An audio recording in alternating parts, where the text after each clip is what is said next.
So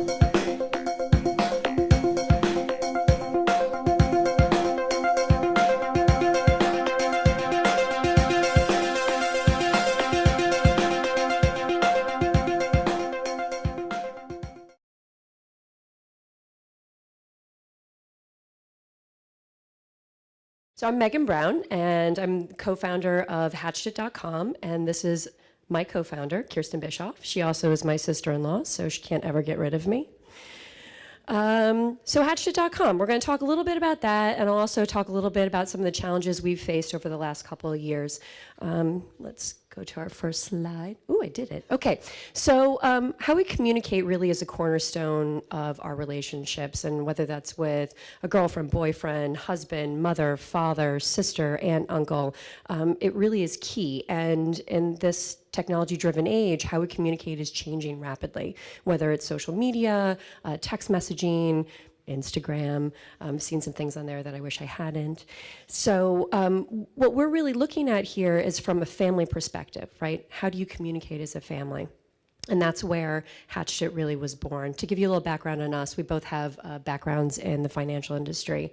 I spent 15 years on Wall Street at Bear Stearns. That was interesting. And JP Morgan, and Kirsten has a background and a number of hedge funds. And what had happened was I actually had my first child 3 years ago, just about. And I was getting ready to go back to work, and my husband also works in the financial industry. And what I found was there was no way to communicate. For years, we had both been using Outlook, and he was sending me invitations to golf. Golf I wasn't invited to, but that's the only way we got it onto a shared calendar. And this seemed a little wrong and a little archaic to me. And so Kirsten and I got to talking, and we figured there must be a better way, right? And so we started searching on Google, because where else do you start when you're planning a business? And we found there was nothing out there, nothing for families anyways, to really deliver those kinds of executive tools to manage your life. And so we decided to build it. Now, obviously, I just said we have backgrounds in finance. Neither of us are programmers, unfortunately. We wish we were. But we spent a lot of time searching, and luckily found Hudson Horizons. Daryl, if you'd like to wave. They actually built our site. So we did outsource. And that's an interesting conversation. You know, when people ask us why we did that, there were some very specific reasons that I can get to if you guys have any questions on that. But, oh no. Well, at least I don't have any feedback on the microphone. Oh, while we're doing this, I also apologize for the snow boots. I was going to bring nice shoes, and as a mother of 2 small children, I left them in my daughter's bedroom.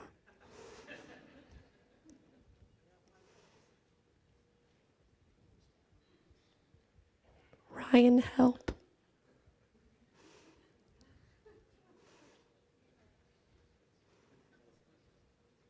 It's such a lovely screenshot too. Anyways, well, I'll just start talking. We'll get to it in a second. So what is HatchedIt really? So we are a virtual whiteboard for managing your life. So we have a number of tools incorporated therein. And the way we really see ourselves as a definite palette, like a CEO level tool for managing your life. So think about it. I don't know how many of you out there have kids. I know there's a lot of actual college students out here tonight that probably don't have children, but most people we know that have children are managing their life from a whiteboard in their kitchen like it's 1986. Still doing that. Doesn't really work very well, because how often are we in our kitchens anymore? So when you think, wow, well, that's nice. Okay, you're gonna look up our YouTube video?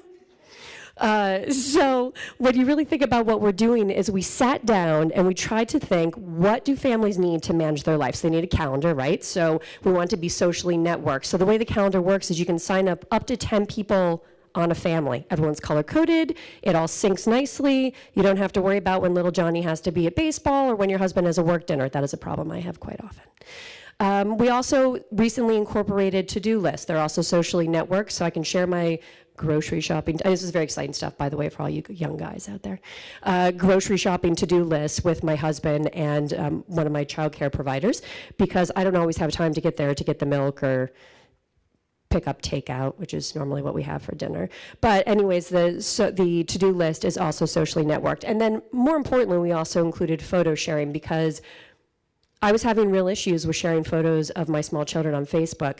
I love Facebook. Facebook's great. However, I'm connected to 358 people, some of them boys I dated in the 8th grade who now race miniature monster trucks. That was a little scary. That actually really did happen. He doesn't really need to see a picture of my daughter in the bathtub when she's 2 years old. It's a little creepy. And so what we actually did is made a way for families to share photos with just the people who are closest to them. It's safe. We never let that data out. You own it. It's still yours. What else am I missing on ours? Oh, main page. Okay. So you can kind of see a little bit what it looks like. This is our landing page. We are fully mobile. Android, iPhone, iPad apps. I think that that's huge. We did that right away. One of the major reasons is because we live our lives in a mobile state, right? That's how we exist. And wait, so we don't? No? Okay.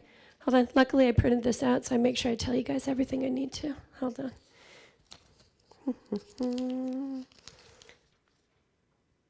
All right. This is going to make it a little difficult because I had some visuals on how easy it is to enter events in our calendar, but you're just going to have to take my word for it this evening. So we did make it super easy to enter events. Part of that is because my husband is notoriously lazy, and if it wasn't easy, he wouldn't do it. He uses it quite often, so we know it is easy and it works. We talked a little bit about the to-do lists. Okay, what else do we have? Photo sharing. Daily email. So that also, Scott talked a little bit about market research. That really came a lot from feedback we got from husbands who really just wanted to get an email every day, someone to tell them what was going on. So we send out an email every day that has a snapshot of what you have coming up in your calendar, and so everyone's on the same page. I do have friends who have forgotten children at birthday parties, so that is important these days. And then we're working on, I think one of the big things is, not from a problem standpoint, but an interesting kind of note, is that as we've gone through this whole process over the last 18 to 24 months, is we found there are things that we missed, right? Some things we added, people didn't really use, and some things that we found were big gaping holes, and one of those is events, right? So in local communities, generally, families and local businesses are hosting those events. And as a family, you know what's going on in your community, or at least what you have in your own little universe. But when you take collectively that community as a whole, you can harness that power of everyone being able to add to a public calendar. And so we're kind of in the midst of developing that currently, and I'm not quite sure exactly how that's going to look. Kirsten, you want to talk about that at all, or? Yeah, actually, the community calendar. This is sort of her brainchild. That's why I don't want to like steal her thunder. It also came out of the fact that we, the challenges as being a startup are mainly having people find you, right? So by the nature of what we are, being a network for families with private information, we put up a wall to Google, so that's not really great for SEO, right? Unless you have like 100 people writing content for you, which we don't have. So, we've been brainstorming for a while now to try and come up with something that would have a viral hook, right? Which is pretty much your other option if you don't have SEO, so that if someone comes to your site, you want to take this? If someone comes to your site is better because they've brought a friend with them. So we have that now, in that when people join HatchedIt, they usually bring 3 to 4 other members, right? They're other family members. But then once those members get there, that circle's closed, right? It's not something that continues on like it does on Facebook. So with a community calendar, we'd be able to take all the events that Megan was referring to, right, that you know about at a local store, if you're at a fundraiser, there's like a blood drive at your high school, and you can make them public, and then people can share them beyond that. That's Trade. Thank you. So anyways, that was sort of the way we see it as the next natural progression, given what we're trying to do is help people communicate better, right? This is definitely sort of the next step in really taking that to a broader scale. There's a few other things we're working on from a white label perspective that I don't want to talk about too much, but it would sort of be a different division of the business. That's really compelling to me because now you become more of a B2B element. So anyways, I think, I don't know, do you guys, someone mentioned that like kind of concerns or challenges you face as a startup. Is that something that we want to talk about? Yes? Yes, yeah. Okay, you're like, I don't care. So I think, we've really run the gamut, right? So obviously coming from finance, it's not like generally I was the only woman in the room when I was holding a meeting, and it's not so different really when you're in tech. And so that is a challenge, but in some ways I think that could be a crucial benefit. You know, we've kind of seen it both ways. Try to put the positive spin on that. You know, and as a startup, we also face the same challenges you do starting a family, right? We're trying to manage our time. Where do you allocate that time the most efficiently? Coming from huge Wall Street firms, you know, I always had a staff. Someone was doing all this stuff for me that I realized I didn't really know how to do. So, you know, I had to learn a lot along the way. So that's been a challenge. What else am I missing? Yeah. I wouldn't know about good. I think it's probably nerves. I feel a little bit like I'm going to throw up. I'm kind of nervous. So, but that's okay. I'm up here. I'm doing this. I'm doing it. It's fine in my snow boots. Did I even say anything else? I don't know. Do you guys have any questions?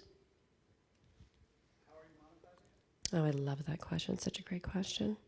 You know, initially, we are free. We're free, so we'd love for you guys to all sign up. I think some of it will come down the road because it is socially networked. We really felt kind of in our heart, can't really charge for that, right? And so it is free. Advertising will be part of that, but the public calendar, I think, is going to be a huge piece of that puzzle. When you come to working with local businesses, the advertising element is going to be much larger there. And then this other kind of piece of the puzzle where we would actually, the way you can imagine it from a white label perspective, we would be the engine driving someone else's app, right? That would be a pretty hefty paid for service. And since it's pretty much already built, it's sort of a natural segue for us to do that.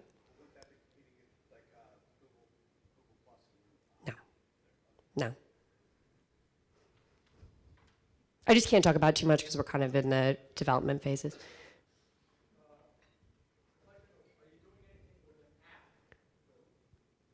We have apps. Yep, there's iPhone, iPad, and Android apps. Thank you, Hudson Horizons. Anyone else? Yes? Oh, that's so great. I love that. Do you know how few names are available out there to buy? There's really not many out there. And so we kicked around a lot. Some people love it. Some people hate it. I like it. And so it sort of stems from that whole concept of, you know, hatching a plan, hatching an event, and I think, and hence the duck. Yeah, you know, ducks. Anyway, you should have seen our first deck. It was horrible. We looked back at it. I was like, why are there little cute cartoon ducks on there? That's terrible. Did we think of that?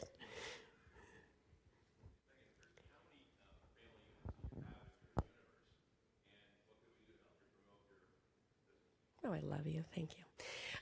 We have about 20,000 people that have signed up so far. I don't know exactly how many families that, because do we count children in that or no?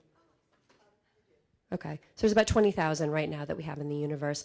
I don't know, what do you think is the best way to, I mean, we'd love for you guys just to try it. And obviously, if you have anyone in childcare centers or anyone you know with kids, really, I mean, that's kind of, oddly enough, I have a friend who, I don't know who's familiar with Bar Method. It's kind of like a crazy middle-aged woman workout thing that's going on right now.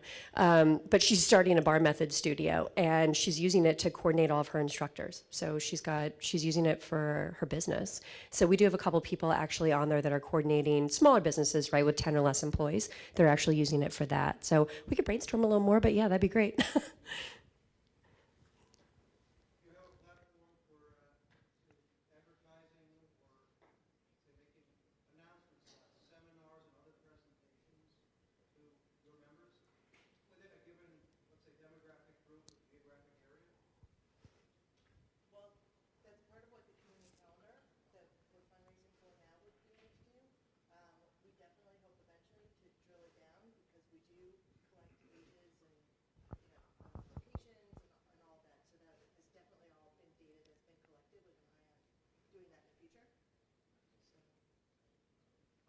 Yes.